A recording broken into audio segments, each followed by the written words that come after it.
Right, we're pretty much about to hit 11:40, folks. So I'm gonna start really quickly. I'm pretty new to the technology here as well, but a couple of things that we've figured out is that if you want to turn your video on, you can press the blue share video and mic button.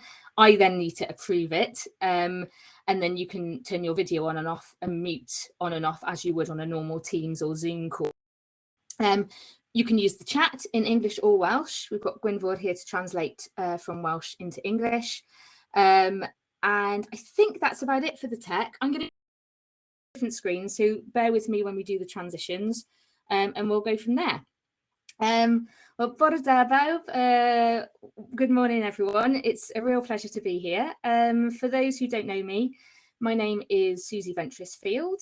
I'm the Chief Executive for the Welsh Centre for International Affairs, which is an organisation that inspires people across Wales to learn about and take action on global issues. But as the WCIA, we're also really involved with a fantastic campaign called Climate Cymru, which has got over 200 partners, including some of the people in the room today. And I'm really here with my Climate Cymru hat on, literally, you'll appreciate that. And to talk to you a little bit about the Climate Cymru campaign, a little bit about how young people can get their voices heard around climate change, in particular as we approach a really big climate change conference, COP26. But what I promised to do in this session was, rather than to launch straight into that information, I'm aware that not everybody is as obsessed as I am about climate change and the nature emergencies and COP26. So I thought it'd be a really good idea to do a very quick introduction. And I know a lot of you will know some of the information that I'm going to share, so I'm going to do it quite quickly. But I also am using a presentation that's freely available on the Climate Cymru website in English or Welsh. So if you did want to use the slides, they're there to use. If you wanted to use them with colleagues or young people that you work with, please feel free to do so. You just need to download them from the website. Okay, so as I say, I'm going to do a quick run through what is climate change, what is biodiversity loss, what is COP26, and what are young people already doing. And then I'm going to say a little bit about how young people can get involved. I'm going to try and run through that relatively quickly, so there's plenty of time for discussion and questions as well. Feel free to put questions in the chat anytime, and I will try to keep on top of them. And then at the end, if you want to put your videos on and unmute, we can have a bit more of a to and fro, a bit of a discussion and a bit of a Q&A. Okay, so onto the slides then. So what is climate change? I'm sure all of you have a reasonable idea of this, but just in a very basic sense, climate change means that the Earth's global temperature is warming up. It's already warmed by about 1 degree since pre-industrial times. And actually, as a consequence of that, weather systems and ecosystems are changing much more quickly than either people or animals can adapt to. And as well as being a problem in itself, this also makes a lot of the world's other challenges much worse. Things like poverty, inequality, and they are actually exacerbated and made worse by the climate emergency. The good news is that this is a fixable problem. We have the knowledge to fix it. We have the technology to fix it. We just need to make it happen. The UK and Wales within Wales is actually a really important player in this space. One of the reasons is that historically we've made quite a big impact on climate change. We've had very high levels of emission, but we've also got some really world-leading climate legislation. But there is still a bit of a gap between words and action, so it is important that we act a little bit more quickly than we are now. Okay. The other kind of related challenge is biodiversity loss. So biodiversity is just the variety and variability of life on the planet. And it really underpins the health of the planet. I don't know if anyone's been watching the latest Earthshot Prize. There's lots of fantastic examples of this, the latest David Attenborough. But basically, in order to maintain our health, the health of animals and ecosystems, we really need that biodiversity, the variety of animals and species and life on Earth. But unfortunately, biodiversity is being lost really, really fast. So in basically less than 50 years, we've lost half of our wildlife populations. And then we can take that down to the UK level where 1,000 species are at risk. So this is a really big challenge. So as we tackle the climate emergency, we also have to tackle biodiversity loss because they are very closely linked together. As I say, we do know what to do about it. We need to stop climate change and biodiversity loss as soon as possible. That means moving to net zero greenhouse gas emissions as quickly as we possibly can. And it means making climate and nature a priority across all parts of government. So that means in education, it means in the economy, it means in trade deals, it means that these things have to feature really heavily across government. We need to make sure that support for fossil fuels ends and that renewables are the go-to. We need to restore nature and the environment where we can, both in the UK and overseas. And all of these things are going to be necessary in order to make that change. So we do know what needs to be done, but it is quite a big transition. But we also know that young people are really concerned about climate change. So polls show that it's one of the top concerns for young people. And we've seen, as you'll know, young people all over the world rising up on climate change and mobilising, and leaders are listening more and more to our young people as they raise their voices. There are opportunities for young people to be heard. But there are also plenty of young people who aren't being heard and who aren't always included in those discussions and who are not having their opportunities to raise their voice. Within Wales, I've seen some amazing examples. We've got youth climate ambassadors who are attending policy discussions at all levels up to the UN to share their ideas on what can be done on climate. But they're also making personal changes in their lives. They're changing the way they eat, the way they shop. They're influencing what happens in their schools and the communities. So young people are taking action already on climate change, and they want to see our leaders do the same.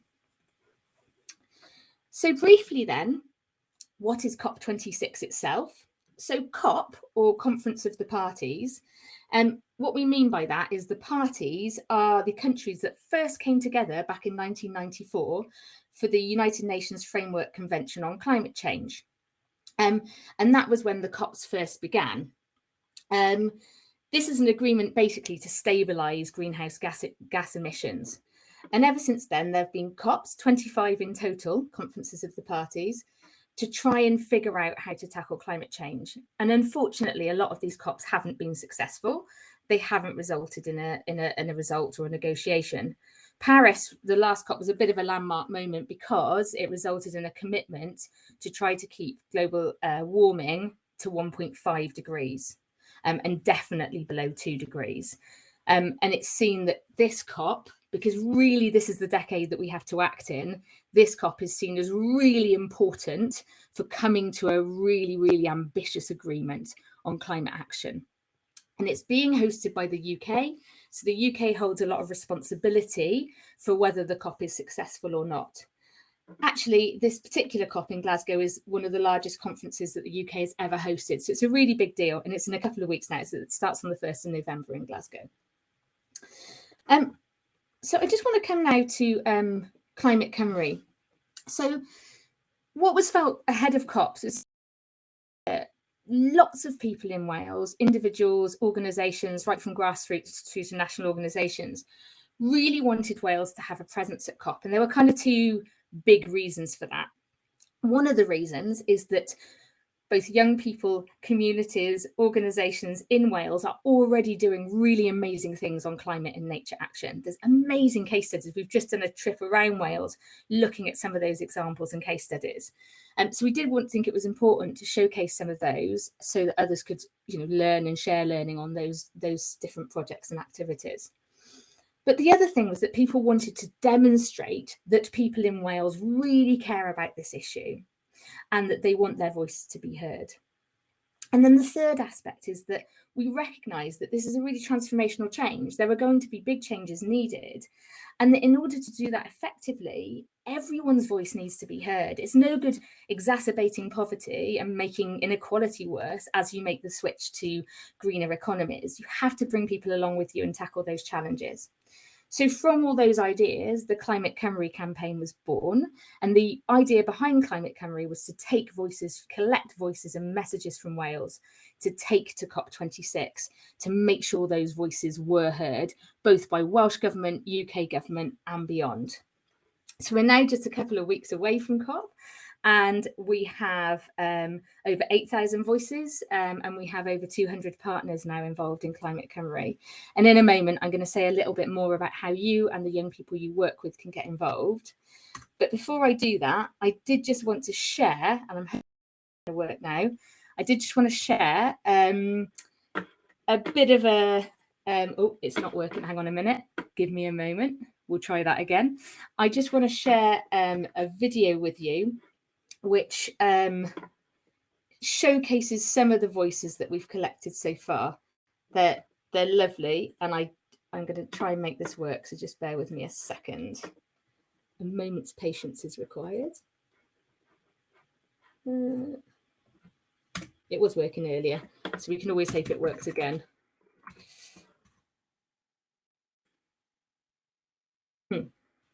Okay, do you know what? I'll come back to that at the end because I reckon I can find it later. So I'll come back to those voices at the end. So bear with me a second.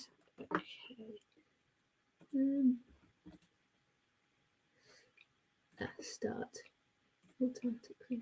Okay. I know you're all being very patient with me with the text.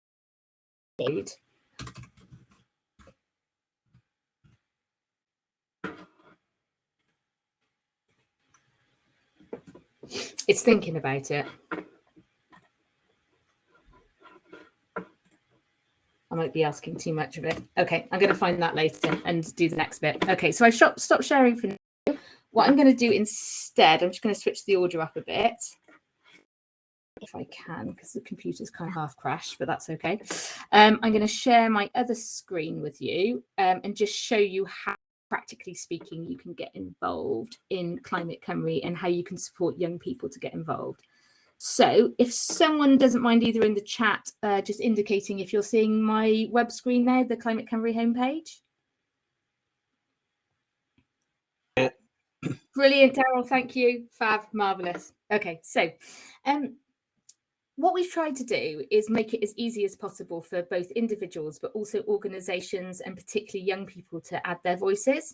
So for older young people who are happy and have an email address and are happy to share it, if they want to simply add their voice or their message to our leaders, all they need to do is go to the Climate Cymru webpage and click on Add Your Voice. And you can do this too. It's not restricted to young people. Anyone can do it. When you click Add Your Voice, you're asked for some very simple information, your name, your post, your email address. And then when you click Sign Me Up, on the next page, you've got a choice. You can either choose between several different messages that are pre-written, or you can write your own message to our leaders. And we've had all sorts. We've had people making really grand statements about what they want to see done, very specific asks. And we've had people say really simple things like, do you know what? I want to be able to catch a bus, but they're not accessible enough. So we've had that real broad range of voices there. So that's the simplest way to add the voice. However, some people, particularly if you're working with a group of young people who aren't going to be wanting to share email addresses or may not even have email addresses, we've added the option to, and it is through the schools pages, but youth groups can use this too. We've added the option to add a group of people at the same time. So let's say with young people and they all wanted to add their voices, you could collect those voices and then you could use this Add Your Class button. And although it says school name and teacher name, it'd be absolutely fine to use youth group name and the youth group leader name. And what you can do then is put in the size of the number of people. So let's say you've got a group of 10 people who all want to add their voices. And you've got two options. You can either come up with a collective voice together, or you can just type in their individual voices. So that's a way of adding particularly younger children or a group of children at the same time, or a group of young people at the same time to the campaign. If you're really not a big fan of websites, or as some of our primary and younger children have done, they've created postcards and really creative responses rather than just writing messages, what they've done is emailed those to hello@Climate Cymru. and I'll pop that in the chat. And then those young people's voices are added by us manually to make it as easy as possible. Finally, for young people and anyone else who wants to get more intensely involved, there is still the opportunity at this stage. Ambassador. So we've got our ambassadors. They're young, they're old, they're in the middle. We've got all ages, all backgrounds of people who can sign up to get involved kind of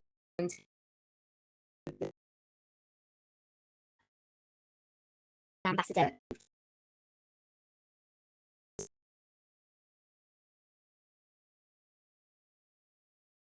8,000 people signed, 100 partners. So for us, once COP's happened, there's going to be holding governments to account on the commitments they've made.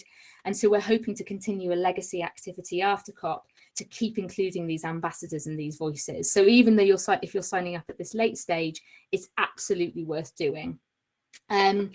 We've also got opportunities for organisations to sign up as partners. So if you're an organisation and you're not already signed up, you can use the partners section and then add yourself that way.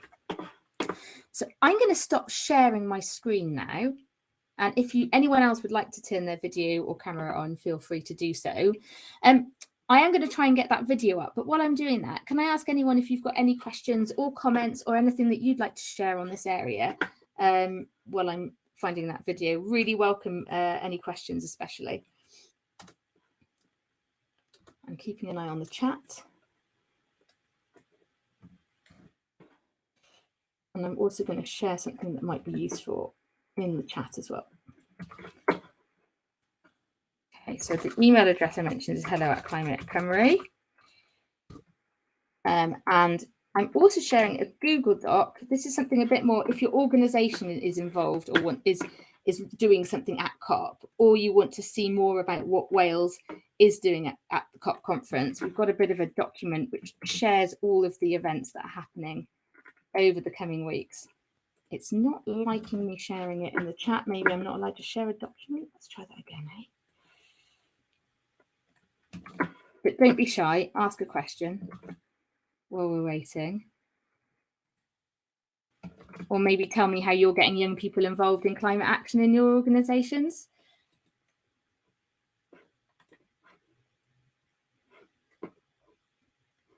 Okay, I'm going to try and share this video then. Give me a second.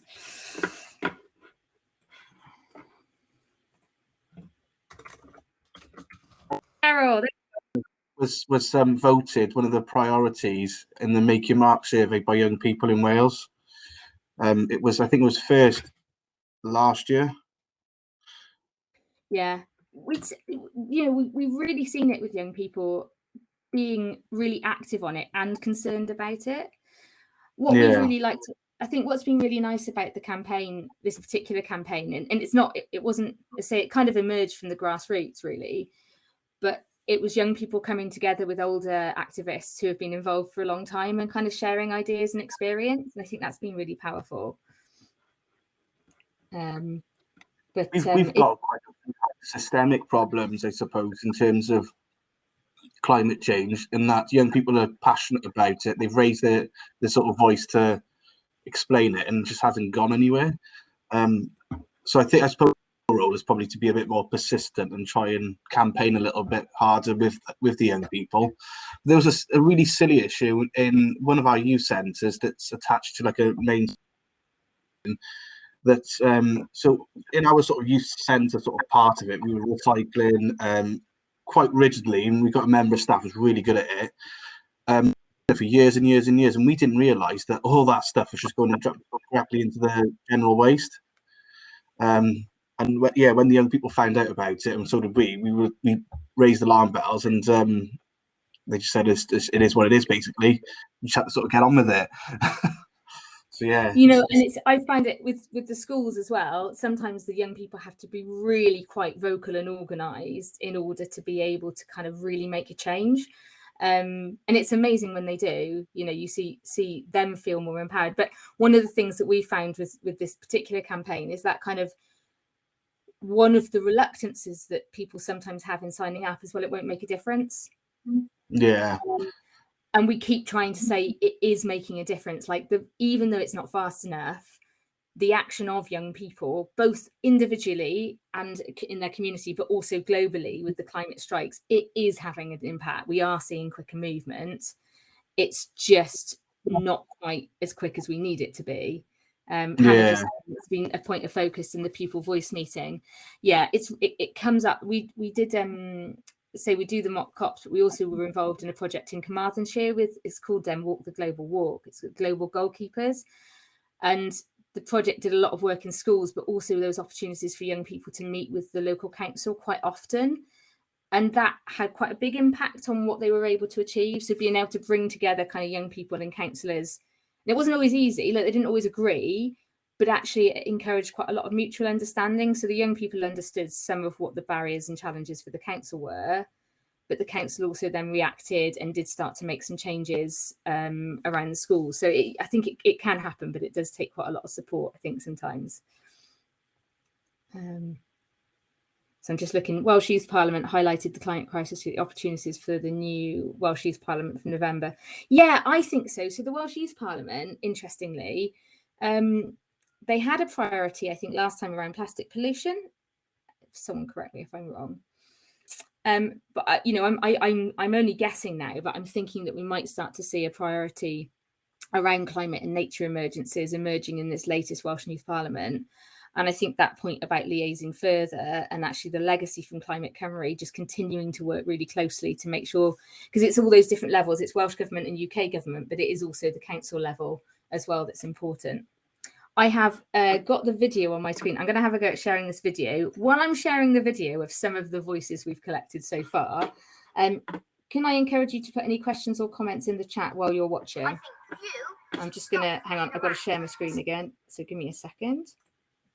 Here we are. Let's do this. So share. Hoping that when I share my screen, you will see it. Fingers crossed. Again, hopefully someone will give a thumbs up when they've got it on screen or something. I think that's working. I'm going to play it. I can see a picture of a young boy. Here we go. I'm going to play it now, but hopefully it'll be loud enough. And start doing some money raising. Who cares about this and that? Just get rid of climate change. Please do something. We've got to. It's urgent, you know. It's not just talk. We've got to do things to make things better. Make some more electric cars and make them a lower price so more people can get them, to make the world not warming up, to save the polar bears and snow leopards. As leaders, you need to do everything you can to unlock floating wind in the Celtic Sea. I feel really angry about what they're doing to the climate and the trees in the rainforest, because they're cutting them all down and they're making the air really toxic. You should offer support to help set up city farms across the country to help people access local food production. You need to deliver transformation transport. You need to listen to youth voices. I think that people should start making electric cars because they're much better for the environment, and diesel and petrol cars use the dead dinosaurs, and we're going to run out of that soon. I don't want you to just think about my future. I want you to think about everyone's future, including the planet. You need to recognise that marine renewables offer a key opportunity for decarbonising our electricity supplies. No one is better than anyone else in the world. Let's make it easy for people to get into horticulture. Let's make it easy for people to access land. And we'll show you what we can do. Resilient communities need to be able to grow their own food, and you need to make it easier for people like me to access the land to be able to do this. It makes me feel kind of angry at how people are treating our planet when they should know that they should treat it with respect.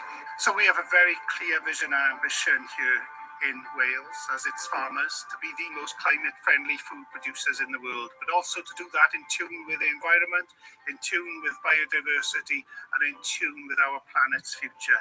Let's do that together. Let's grow together. You need to take this seriously. and you need to be ambitious about making the changes that are needed. Now that we have left the EU, there's an environmental governance gap that needs to be filled in Wales. National Trust Cymru wants you to implement strong environmental governance for Wales and the introduction of statutory targets to reverse biodiversity loss.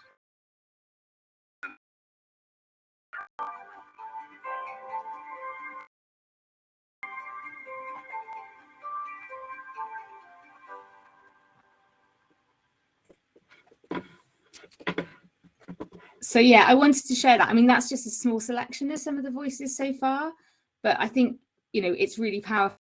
It shows the kind of diversity of ideas as well. I can see that some have put questions and comments in the chat, but my thing's also just done a little bit of a mini crash. So my job is to make give me a second, because students have a because of course it's gone on playing another video. There we go. That was the disadvantage of not doing it. There we are. We're working again now. Apologies for that. As I say, I'm just getting the hang of the tech a bit myself. So yeah, just looking at some of the comments and questions. So Tanya said, be interested in getting something on about the Mae Cymru website. Who's the best person to get in contact with? So if you give me your email, Tanya, I'm happy to send stuff across to you. But also if you email hello@climate.cymru, they will send you everything you need, blogs, images, things like that, in order to be able to put something up. Happy for you to use anything from the website, any of the content. And I've got some bilingual content ready to share. I've prepared something, some social media posts and some bilingual email content. So if anyone here wanted to send anything out to young people, you could feel free to use that. And I'd be happy to circulate that to anybody who emails me. I'll put my email address in the chat as well. I'm sure there's an easier way of doing this, but I'm just going to do it here. And then Marley said something about the earth. I don't know if you want to, are you up for unmuting yourself, Marley, and saying something about that, about what the earth is doing around climate over the next 18 months? So I think it's really interesting, and it's opportunities to get involved beyond COP. I'll give you a second, but if not, I will read out, I'll say what you said. Oh yeah. IT issues, no worries. Yeah, so I think, you know, as Marley mentions, you know, we're looking at opportunities to work together over the coming year, because as I say, it's really easy to have a big event like COP26 and have loads of energy go into the run up to that, collect lots of young people's voices and other people's voices. And then if you just stop, it does feel then like their voices haven't gone anywhere and people can feel quite demotivated. So we're really committed to making sure that the information we've collected really does feed into Welsh Government policy, UK Gov policy over the coming years. And we've got a number of opportunities lined up to do that. Oh, there we go. Marley's popped up. That's amazing. Is that working? I have no idea. Yeah, welcome. Do you want to say something about what you're planning? So I think it's really interesting.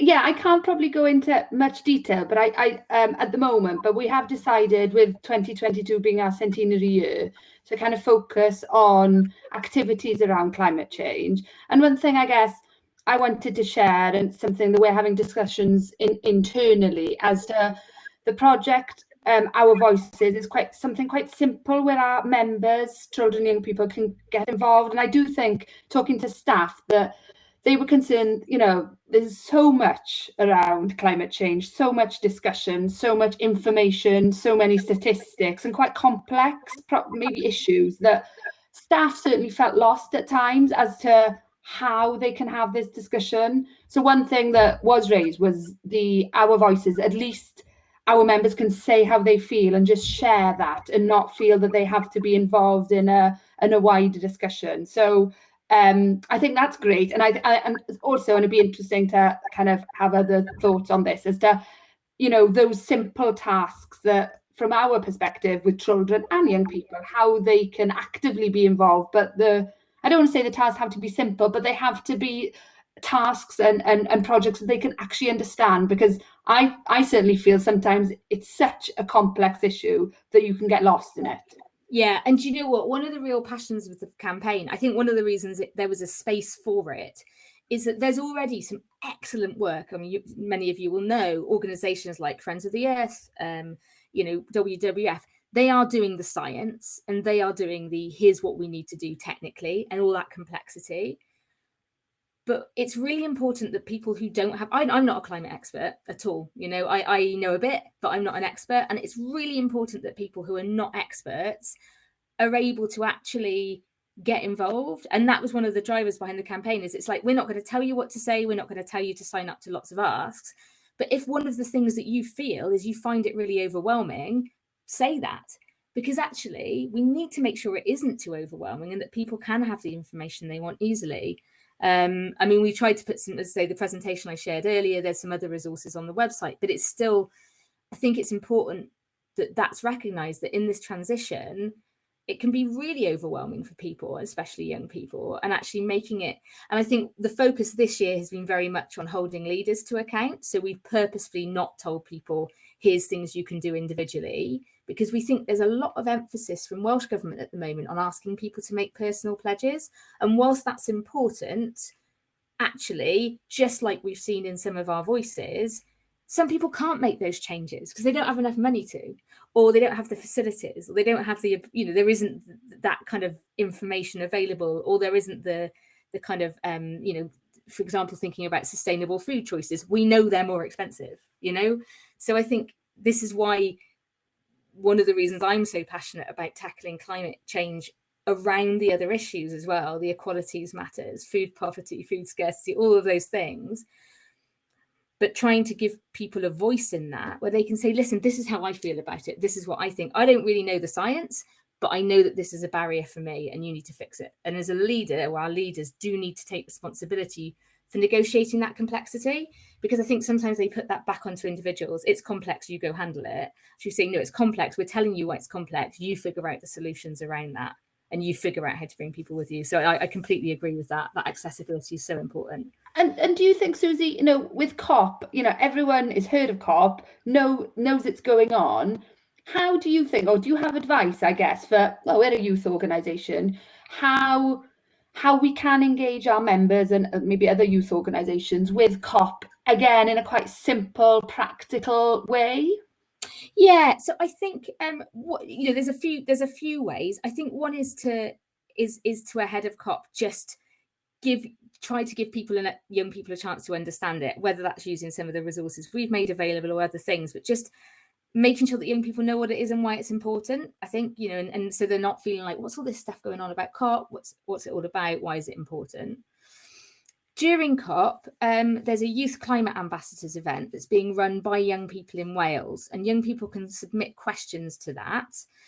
They can also kind of get involved in different bits of the programme. We're going to be doing sort of daily updates from COP bilingually that can be shared. So I think there are a few quite simple, you could pick maybe, and I've put the link I couldn't share in the chat, I think, because it's to a Google Doc, but I will try and get emailed around afterwards. We've got a document of all the events that are actually happening at COP and different ways to get involved. And I think maybe if as a youth organisation, you could pick maybe one of those that you think that will be really interesting to our young people. Let's focus on sharing that, because I agree, sharing everything that's happening is too much. It's like zoning on one or two things that you think, yeah, that's going to be really interesting to our young people. There's a really interesting Future Generations side event as well that I'm thinking they're going to stream digitally, so that there are a few different things. I would say I can't share the document in the chat, but I will try and share it via email afterwards, and then you can see the different events. But I think, yeah, pick one thing or two things, but as the first starting point, make sure young people know about it. Do give them the chance to add their voice, because actually this is a big deal and they can be heard. We'll make sure that they're heard when we take those voices. So yeah, it's exciting though. So I'm checking for any other questions or comments. Otherwise, I think we'll draw things to a natural and slightly early close. No one ever minds an early close. But does anyone else have any questions or comments? I mean, I can hang around in the room as well in case anyone wants to ask anything or chat further. Just checking in the chat.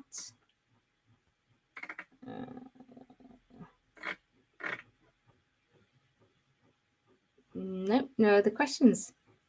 Nicole, Daryl, you still with me? My other brave. Yeah. Brilliant. Is the tech cooperated with you?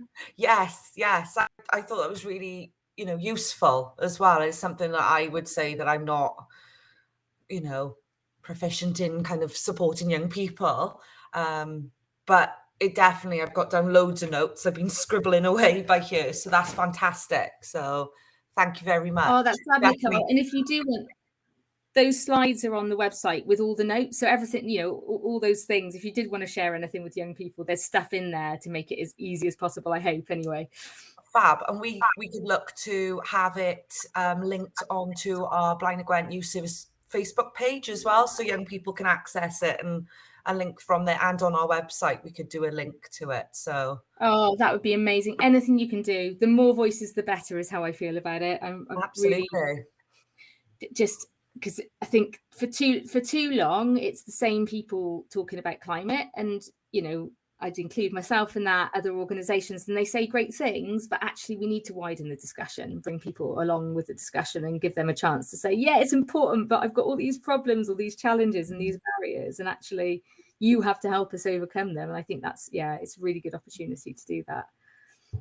Yeah. Thank you very much. Thank you very much. I'm going to hang around. I'll call it to a close there, folks, but I'll hang around in case anyone's got any further questions. But otherwise, really, thank you for joining me. Diolch yn fawr.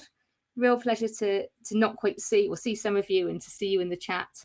And hopefully to see you later in the day in some of the other sessions.